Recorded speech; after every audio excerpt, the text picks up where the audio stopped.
Olá, seja muito bem-vindo ao RJ Plus. Eu sou o professor Juan Vasques, professor de Direito Empresarial aqui no RJ Plus.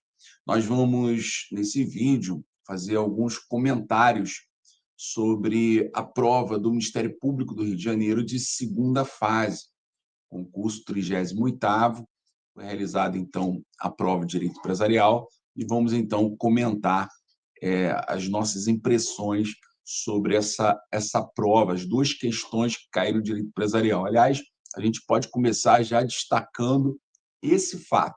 Foram duas questões de direito empresarial e eu acho que isso é muito importante para o próprio Ministério Público, se ele quer solidificar a sua atuação empresarial, e isso é muito importante para toda a coletividade.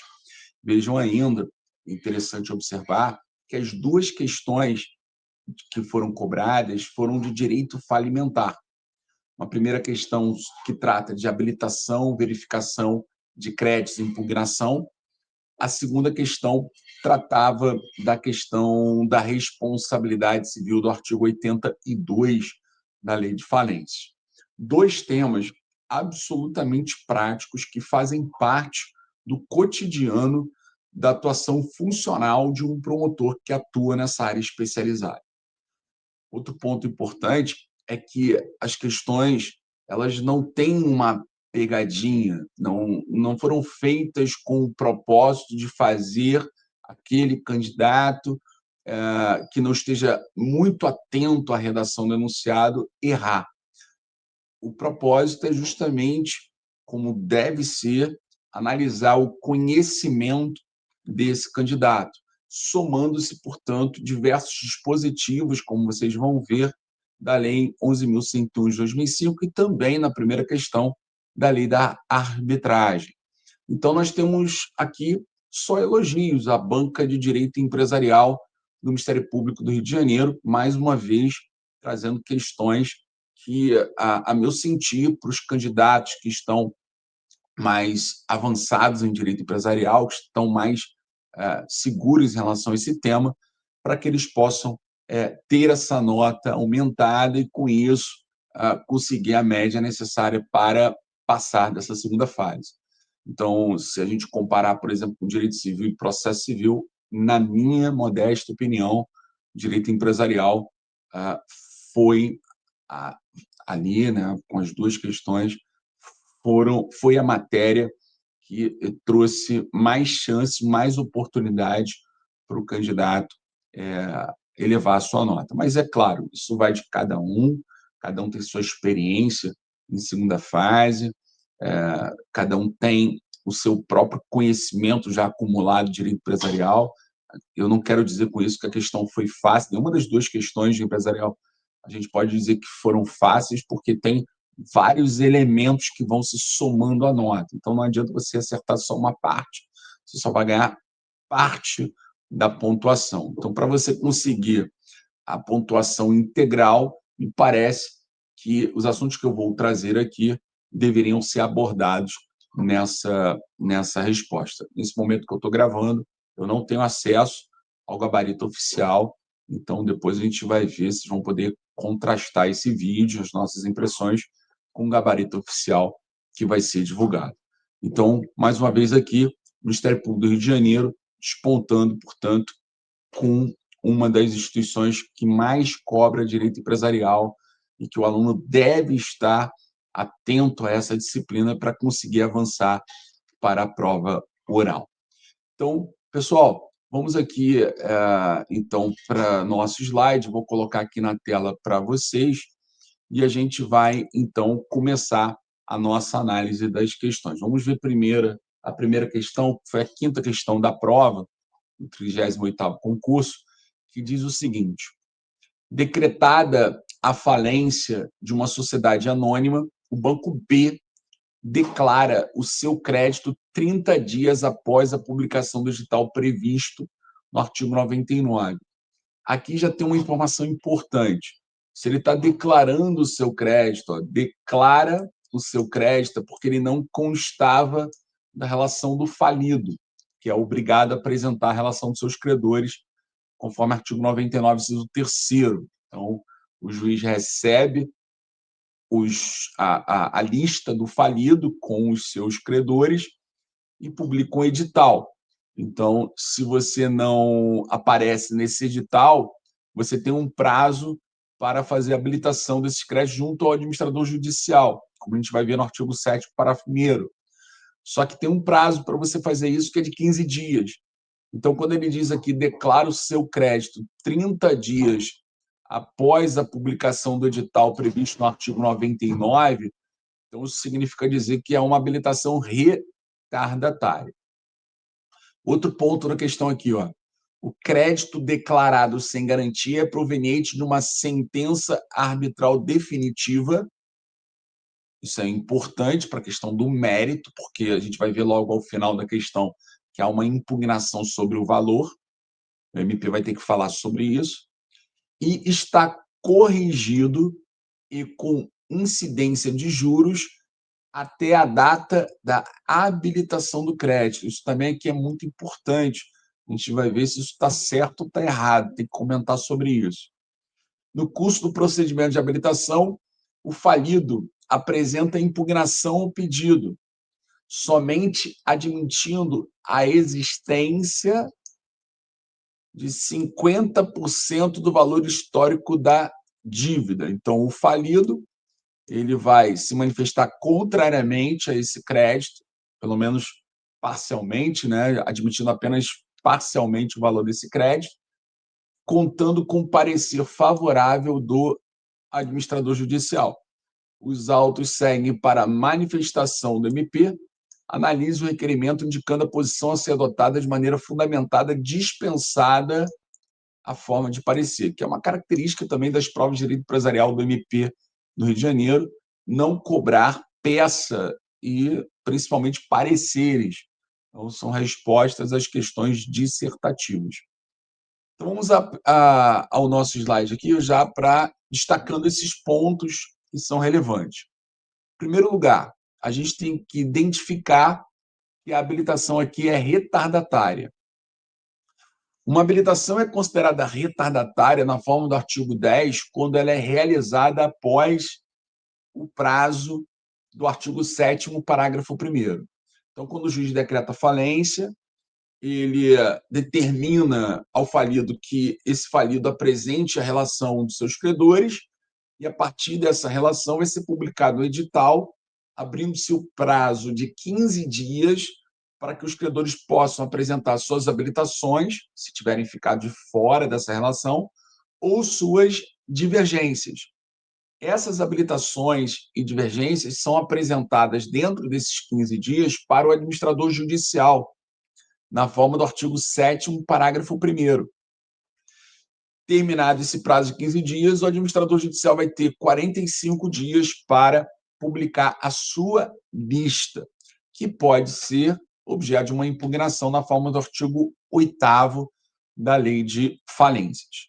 No caso concreto, como a questão disse que ele declarou o crédito dele 30 dias após publicado o edital, então é uma habilitação retardatária à luz do artigo 10, e como diz o parágrafo 5º desse artigo 10, a habilitação retardatária que seja feita antes da consolidação do quadro geral de credores vai ser recebida através do procedimento de impugnação que está previsto no artigo 8º e seguinte. Então, nesse caso, como ele apresenta o crédito dele, nesse prazo de 30 dias, e como a gente vai adotar o procedimento de impugnação, o falido foi ouvido e o falido, então, apresentou essa impugnação em relação a 50% do crédito, como a gente vai comentar logo depois.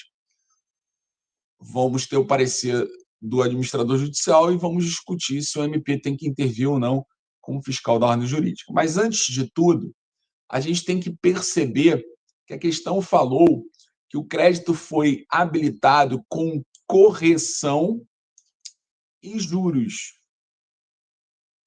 até a data da habilitação do crédito. Então, esse é um ponto importante, a atualização do crédito. A questão diz que foi apresentada a habilitação até com correção e juros até a data da habilitação. Isso está errado. Porque na forma do artigo 9º, inciso 2, é até a data da decretação da falência, a correção é até a data da decretação da falência. E com relação aos juros, a gente tem que observar a regra do artigo 124 e artigo 83, inciso 9º, também. O 124 diz que contra a massa falida não são exigíveis juros vencidos após a decretação da falência, previsto em lei ou em contrato, se o ativo apurado não bastar para o pagamento dos credores subordinados. Então, é por isso que lá no artigo 83, nós vamos encontrar o inciso 9º, dizendo que os juros que estão previstos numa relação contratual, eles podem ser incluídos após a decretação da falência, desde que você pague todos os credores que são antecedentes. Então, o 83, inciso 9º, quadro de créditos concursais, você vai incluir os juros vencidos após a decretação da falência na forma do 124, ou seja, você tem que pagar, portanto, todos que estão acima desse credor do inciso 9º, ou seja, do 83.1 ao 8º. Claro que antes do 83 você tem que pagar também, que tem prioridade, né, que são os credores do 84. Então, quando ele fala em atualização do crédito, correção e juros, é até a data da decretação da falência. Quanto aos juros, eles só serão pagos após a decretação da falência se a massa tiver bem suficiente para pagar todos os credores que estão acima do inciso 9º do 83. Então, isso era um ponto importante, né? Como vocês podem perceber. Outro ponto importante é que esse crédito ele é fruto de uma sentença arbitral definitiva. E aí, nesse caso, a gente tem que aplicar a lei de arbitragem. Nesse caso, a gente tem que lembrar que o artigo 18 estabelece que o árbitro ele é juiz de fato e de direito. E a sentença que proferir não fica sujeita a recurso ou a homologação do Poder Judiciário. Sobretudo também o artigo 31, porque a sentença arbitral ela produz entre as partes e seus sucessores os mesmos efeitos da sentença proferida pelos órgãos do Poder Judiciário e, sendo condenatória, constitui título executivo. A possibilidade de você desconstituir uma sentença arbitral ela vem prevista no artigo 33, tá? Quando a gente tem, então, as possibilidades que são determinadas pela própria lei da arbitragem, como, por exemplo, no artigo 32, quando diz que há nulidade da sentença arbitral naquelas hipóteses. O que não é o caso, aqui não está sendo discutido isso. O que você precisa indicar é que o juízo falimentar não é competente para modificar a sentença arbitral definitiva. Ele não pode rescindir a sentença arbitral, ele não tem competência para isso, uma vez que ela é definitiva e não se propôs a ação adequada, até porque ela se tornou definitiva. Então, eu não posso, por exemplo, acolher a impugnação do administrador do falido com parecer favorável do administrador judicial no caso concreto em relação ao valor por essas razões que aqui estão indicadas. Então aqui tem que o MP opinar contrariamente à impugnação desse valor, né? Então esse é um ponto também muito sensível até pela própria banca que tem como um dos seus integrantes o Dr. Márcio Souza Guimarães, que fala bastante sobre a questão da arbitragem e a insolvência. E, por fim, também eu acho que é um bônus, e tem que ser mencionado na resposta, é que a lei de falência não prevê, nesse procedimento de habilitação e de impugnação, a intervenção do Ministério Público como fiscal da ordem jurídica. A previsão é apenas como parte, ele pode ser o autor da impugnação, mas a lei, lamentavelmente, não fala da intervenção do MP como fiscal da ordem jurídica, o que poderia suscitar aquela discussão do veto ao artigo 4º.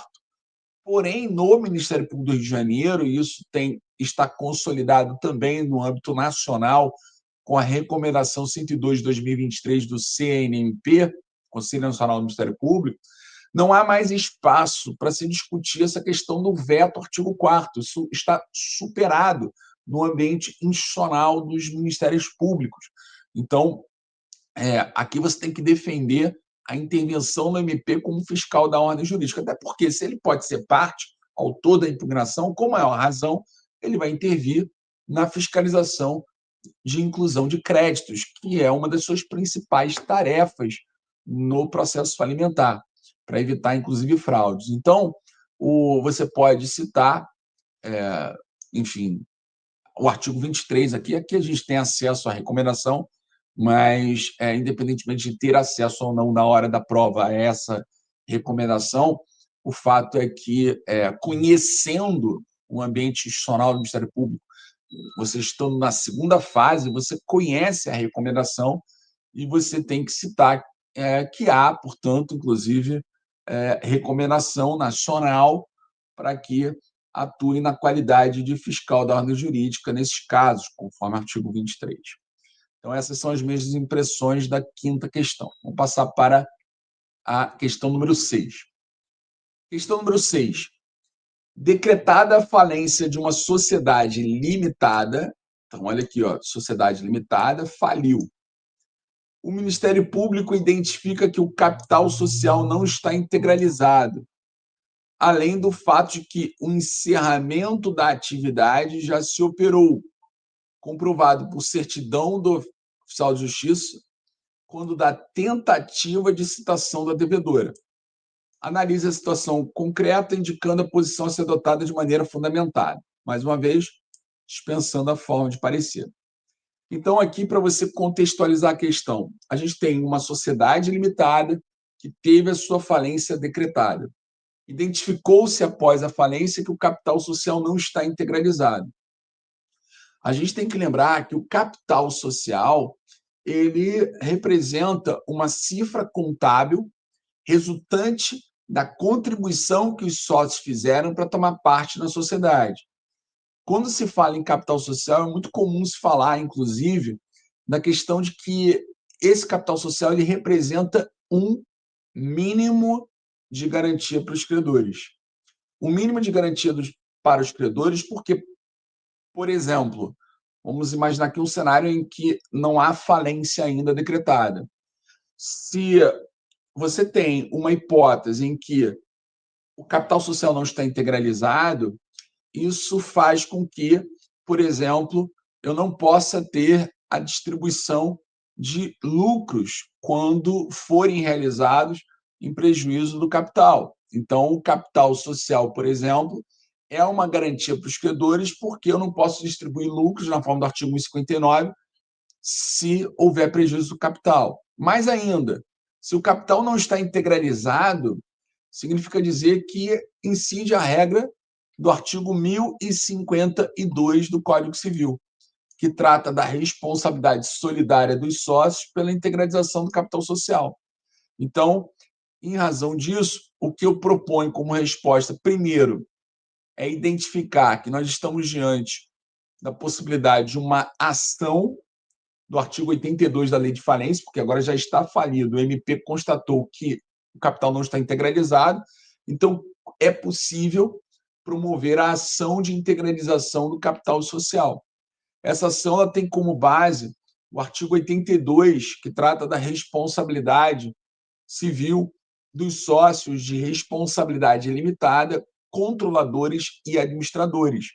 Então, o artigo 82 da Lei de Falências, ele permite a possibilidade de ser ajuizada uma ação para apurar a responsabilidade pessoal dos sócios de responsabilidade limitada, dos controladores e administradores da sociedade falida, estabelecida nas respectivas leis, e será apurada no próprio juízo da falência, independentemente da realização do ativo e da prova da sua insuficiência para cobrir o passivo.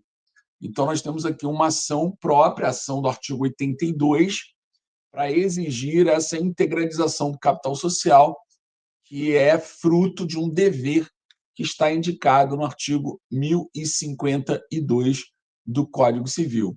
Então, quem é que pode promover essa ação? Bom, não há um polo ativo definido na Lei 11.101 de 2005 e há uma percepção, inclusive, de membros da banca, no caso do Dr. Márcio Souza Guimarães, por exemplo, em que a legitimidade ela é espelhada na legitimidade conferida aos autores de uma ação revocatória. Conforme o artigo 132, quem pode promover uma ação revocatória, que é uma ação de natureza coletiva para a recomposição do patrimônio da massa falida em razão de fraudes perpetradas contra os seus credores na falência, são o Ministério Público, o administrador judicial representando a massa falida, na verdade, tecnicamente é a massa falida representada pelo seu administrador judicial, e os credores.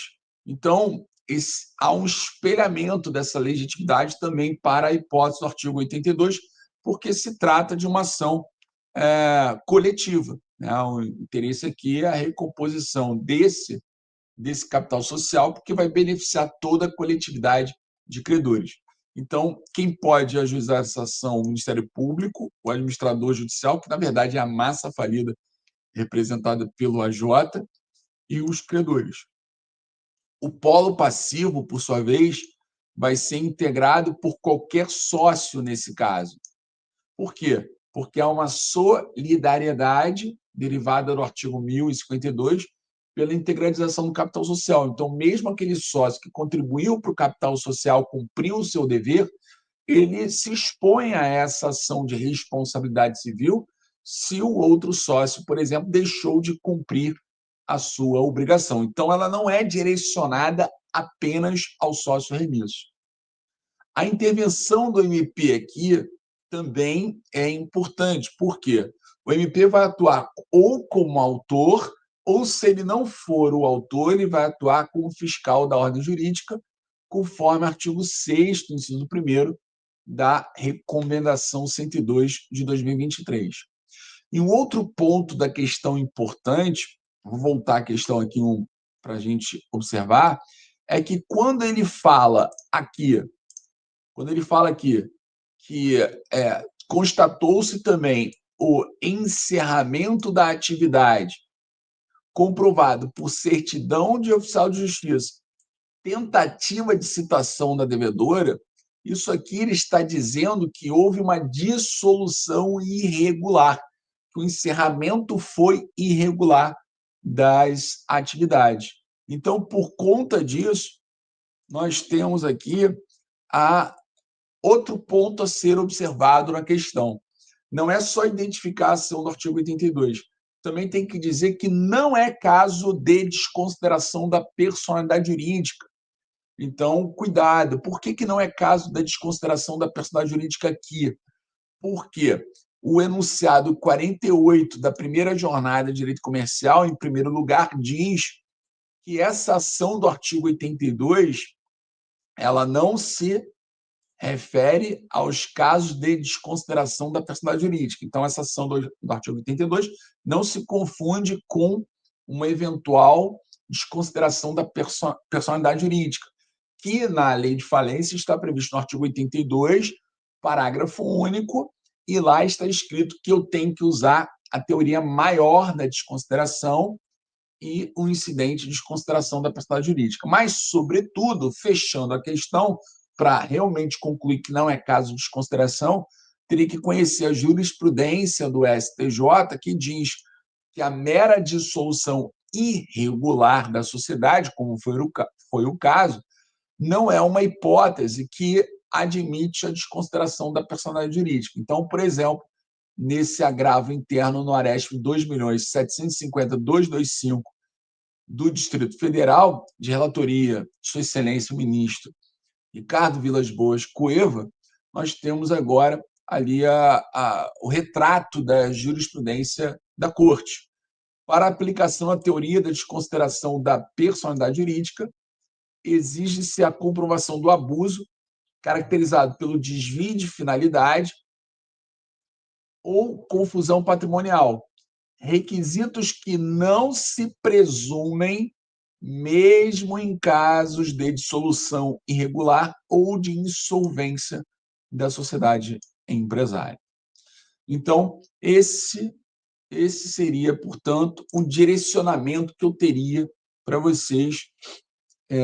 Lembrando, mais uma vez, questão prática, questões típicas do Ministério Público do Rio de Janeiro, sobretudo quando a gente tem essa composição de banco. Então, mais uma vez, ressalto, questões boas, questões práticas, questões que são possíveis de serem respondidas, mas que exigem do candidato um conhecimento que vai ser interdisciplinar. Como vocês perceberam, foi a lei de falências, o Código Civil, o artigo 52, a lei de arbitragem. Então, tudo isso somando, portanto, ao conhecimento do candidato sobre direito falimentar. Então, na minha humilde opinião, excelente prova, mais uma vez, de direito empresarial do Ministério Público do Rio de Janeiro. Não é nem fácil, mas também não é difícil.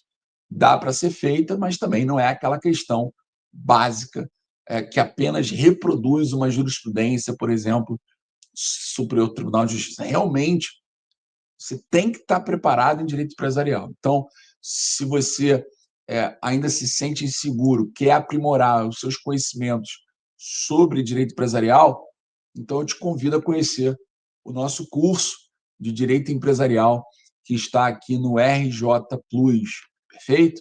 Então, tenho certeza que a partir desse curso, as suas notas irão, sem dúvida, aumentar, suas chances de serem aprovados vai realmente ser potencializado. Tenho certeza disso pelo trabalho que a gente faz nesse curso completo de Direito Empresarial aqui no RJ Plus.